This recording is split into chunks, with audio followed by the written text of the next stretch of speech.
ao PVMTalks, um podcast feito pela PVMTalks, a empresa que produz as tão amadas balas e gomas de mascar, Mentos, a deliciosa frutela, os famosos pirulitos chupa-chups. E aqui você poderá ouvir experiências de colaboradores proporcionadas pela empresa e compartilhadas por eles mesmos. Afinal, sua experiência, nosso episódio.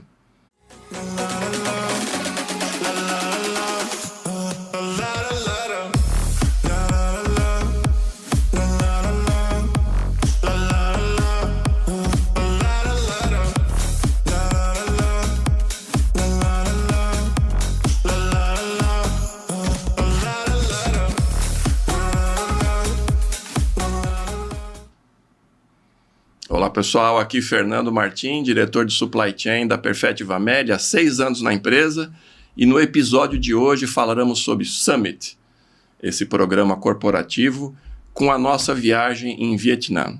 A gente vai fazer esse em inglês em função do nosso amigo em especial aqui, Fabrizio. Hey, aqui Fabrizio, 6 meses na empresa de Perfeito Brasil. Meu português está um pouquinho mais ou menos, so eu volto para inglês. So welcome Fernando, welcome everybody for this podcast. So today we're gonna spend some time talking about Vietnam and your experience in Vietnam. I had the pleasure to live in Vietnam for 5 years during 2010 until 2015. So I'm going to ask you something about Vietnam, your experience since I lived there, and maybe you can also tell me how Vietnam has changed and how you found the country overall. So tell me, Fernando, what is your first experience when you arrive and you get out of the airport in Vietnam? What do you see around? Well, first time in Vietnam. And, I visited Ho Chi Minh, the previous called Saigon. It's not the capital, but it's more than 9 million people. So it's a huge city. It's like São Paulo, even worse. A really traffic jam, lots of people on the streets, very hot. So a bit different from what we see in the movies, but amazing country. So the first view was, wow, what a country. Was really good. Oh, great. And did you count how many motorbikes around you? Impossible. And those little motorbikes that they lovely call Vespas is what we call also in Brazil. Amazing. How many people on the streets on their Vespas? It's crazy. I mean, sometimes you cannot even understand what is going on, but they can survive with that. It's unbelievable, yes. Yes, indeed. Indeed, Vespa is very famous, and you will not be surprised to see that there are 10 million people in Saigon, but almost 10 million, like 8 million people, 8 million motorbikes going all around. Incredible. And how about the food in Vietnam? Wow, food Did you like different. it? What is the stranger things that you ate? Wow. Some of the things, I don't even know what I was eating. I had an idea. I'm not used to that kind of food, but it was my first experience eating frogs. Okay. Yeah, I was struggling for meat, and I asked for meat. So when I saw the menu, it was like flying chicken. I said chicken, so I know chicken. All of a sudden, when it was served, it was a frog, but delicious. I like it. Was still jumping or was still was quiet? No, it was already dead. And how was to see all your colleagues for the summit meeting inside the factory? Oh, it was amazing. Summit program at PVMTalks. It's a key program to leverage performance. So our targets are related with safety, with quality, with environmental, sustainability, service, and costs. So we are all focused in benchmarking, changing experiences, making sure that we are aligned for the short term, medium term, long term, that the programs elsewhere are running according to the same standards at the same pace. So it's always a very exciting experience. And when we were all together in Vietnam factory, it was really impressive. Compared to our factory in Brazil, Vietnam is more than double the size. I'm talking about more than 40,000 tons a year. And we are getting close to 20,000 next year. So it's more than the double with a huge complexity. More than 20 different manufacturing types. And what was good about that is, despite of the complexity, despite of the amount of equipment, factory was very organized. Some tight spaces, some more open spaces, more or less what we have in Brazil. Some brand new equipment mixed with some old equipment, but in a very good shape. So this is the more or less the what Perfettiva Meli is, this mix. But I found really the factory in a perfect shape, clean. Lots of people, 1,400 people working at the factory with all that complexity. I could feel that they are very organized. The communication, everything in written, all clear. They have a very high discipline to follow procedures. So it was really a very good impression. Thank you, Fernando. And tell me, what is the things that when you enter in that factory, you feel exactly same as in here in Brazil? And what are the things that you find so different? Well, first, exactly the same things is the way that we are showing that the things on the walls, the boards that we are working to standardize.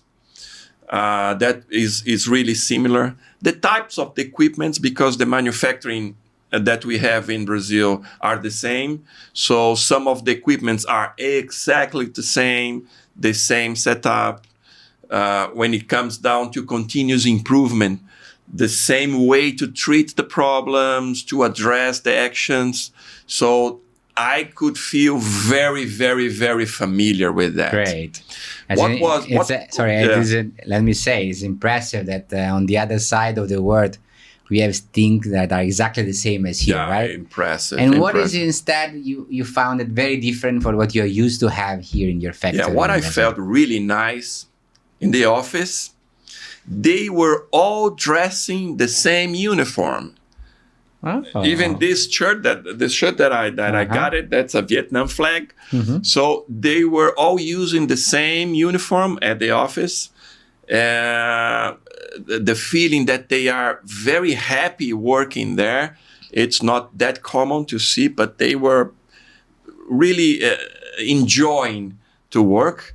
That called me really the attention. And we had the experience on Small Town Hall, where they were presenting some results to the entire factory.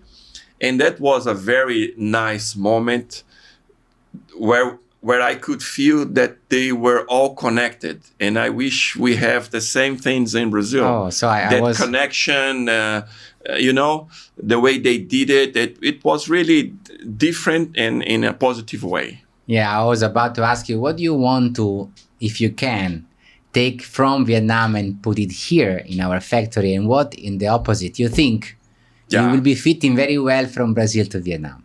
Yeah, when you walk into the production area, everything is like this board that is showing on the screen right now. Everything is set to have a place.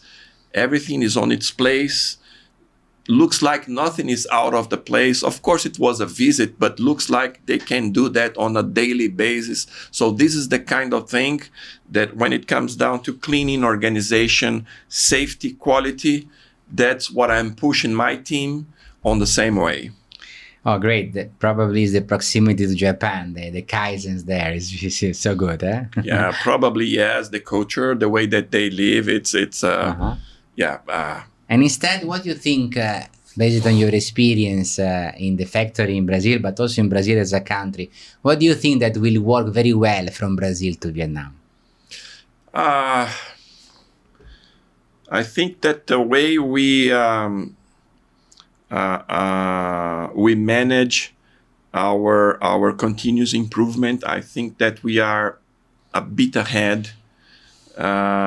maybe because we started earlier, that is the problem or the situation. So I think the way we do continuous improvement is a bit better, and it will be just a matter of time for them to get there. Oh, great. Yeah. And overall, the experience of meeting all the colleagues, all the ops directors and other colleagues in the operation in Vietnam, what is the, let's say, takeover that you had? Yeah, it's a really impressive experience to have the entire supply chain community together in the same place, talking about each other, talking about our strengths, our opportunities, points to improve, and getting the opportunity to learn from other countries' experiences, and also to tell about your experiences, and somehow impacting and influencing other countries' decision. It's unbelievable, and that's one of the main targets of the program itself. Oh, great. Good to know. And in terms of product, you went to the factory. I'm sure you try a lot of candies, a lot of gum. Anything that you particularly like and you want to share the experience with the audience? Well, as we don't have in Brazil the Lollipops production, that called my attention big time. Impressive. The way that the Lollipops are made, 2-3 different technologies. Yes, it's that called my attention. I spent quite a lot of time on the production to see the automation of some parts, the manual packing of some other parts. It's really something that I would like to have in Brazil. Oh, great. And they still have the high chew, because here in Brazil, we are investing a lot on our production for Frutella, which is our top of the class chew candy. But in Vietnam, if I'm not wrong, they're still producing something is called iChew, right? Did you manage to try this iChew? I didn't manage to try the iChew. Because at my time, it was a big thing. Also influences a bit like the Japanese and Morinaga kind of product. We developed something similar but different than our Frutella. And I was just curious to know if you have chances to try. No, not a chance this time. But we will try to get you some but cases. But the Frutella I had a chance to try was, and also to check the layout, because we were about to install our in Brazil. Yeah. So about the same layout, I spent some time there. It's really good. And I think there they have Frutella with the veggie recipe, right? Or is still in the gelatin base? It's still in a gelatin base. Okay, because I think also the country is moving towards gelatin-free, so the innovation behind the product there are, let's say, on that direction. Yeah, and here we have other kind of innovation in the pipeline. Yeah, probably yes, and that's one of the points that also called my attention. This kind of approach to the products, to the market, and also the sustainability. Some very important initiatives towards sustainability as far as water is concerned, as far as CO2 emission is concerned. They are in a really good track. Okay, great. Yeah. So Fernando, we are going towards the end of our podcast. Is there anything else you want to share with the audience, or if there is anything that you want to ask me about how was Vietnam 20 or 15 years ago compared to now? I just would like to thank the opportunity here to share with you guys my experience in Vietnam together with all the supply chain community. And we see each other in the future. Thank you so much. Yeah, I think I really hope you enjoyed this podcast. Big thanks to Fernando for sharing this experience. I'm sure there are many more. And if you have any question or any curiosity, you want to know more about this podcast, this today episode, please send your question to our email, which is Brazil.pvmtalks@perfettivamele.com, or be sure you follow our great Instagram page at PVM Brazil. And thanks again, and I hope you enjoy today's podcast. Thank you, Fernando. Thank you, Fabrizio. Thank you all. Thank you.